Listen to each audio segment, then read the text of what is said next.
تاریخ گواہ ہے کہ جب یورپ گمراہی کے اندھیروں میں ڈوبا ہوا تھا تب مسلمان سائنسدان پوری دنیا میں اپنے علم کا لوہا منوا چکے تھے۔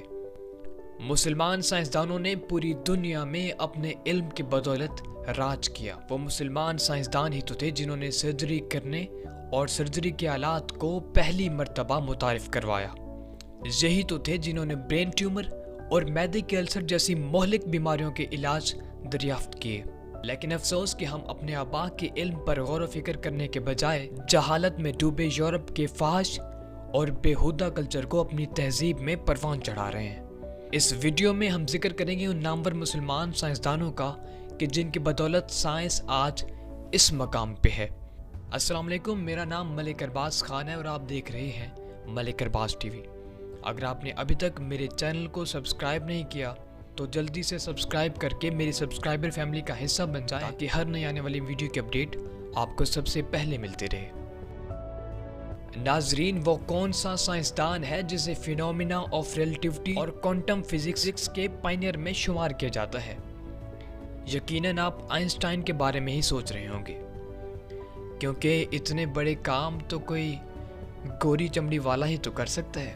لیکن ذرا ٹھہریے، کبھی آپ نے ایسے سائنسدان کے بارے میں سنا ہے جسے آئنسٹائن آف عرب کہا جاتا ہے، جن کی موت پر خود آئنسٹائن نے آنسو بہاتے ہوئے کہا تھا کہ مصطفیٰ واز اے جینیس۔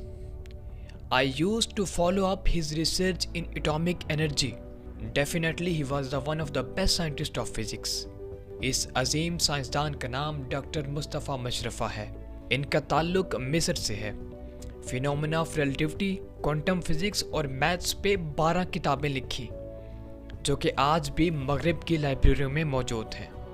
ایسا ہی کچھ معاملہ لبنان سے تعلق رکھنے والے ڈاکٹر حسن کامل مصباح کا بھی ہے۔ اس عظیم سائنسدان نے 1930 میں سولر سیلز کی ابتدا کی۔ 20ویں صدی کے عظیم سائنسدانوں میں میدان مسلمان خواتین سائنسدانوں سے بھی خالی نہیں ہے۔ سعودی عرب سے تعلق رکھنے والی سامیہ میمنی نے ایک ایسی انوینشن کی جس سے دماغ کی انتہائی پیچیدہ سرجری کو کیمرے کے ذریعے ممکن بنا کر رسک کو مینیمائز کر دیا۔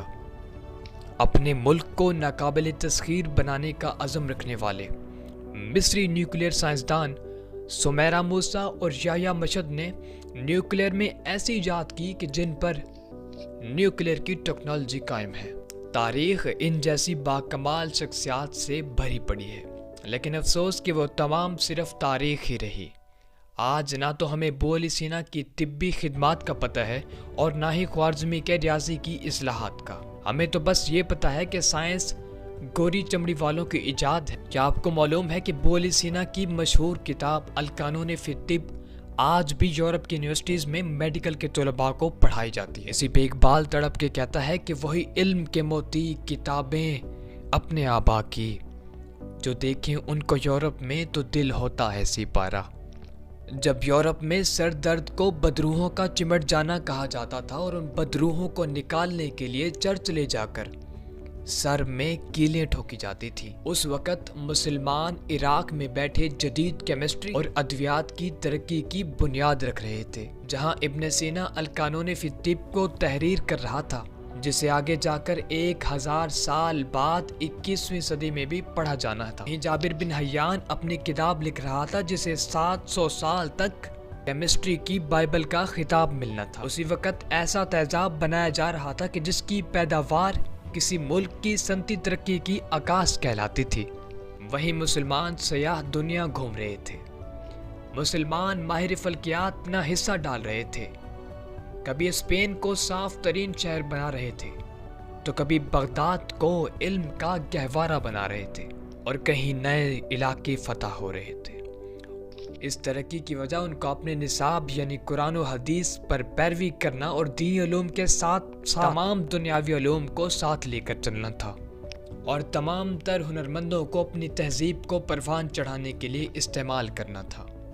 پھر وقت بدل گیا، ہمارے اکابرین کوے کو حلال اور حرام پر مناظری کرنے لگے اور ہم نے اپنے نصاب میں وہ علوم شامل کر دیے جن میں نہ ہماری دنیاوی ترقی تھی اور نہ ہی آخرت کی کامیابی۔ جہاد اور مجاہدین ذاتی مفادات کے لیے استعمال ہونے لگے۔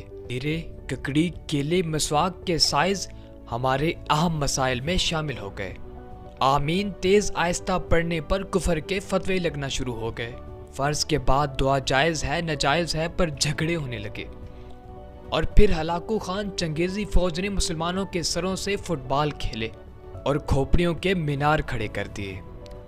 علمی کتابیں دریا میں بہا دی گئیں اور مسلمان 1000 سال پیچھے چلے گئے، اور آج پھر وہی صورتحال ہے۔ آج ہم اس حیرانگی کا شکار ہیں کہ تبدیلی آ کیوں نہیں رہی، جبکہ ہمارا علمی معیار تو یہ ہے کہ ہم آج بھی لارڈ میکالے کے نصاب سے باہر نہیں نکل سکے۔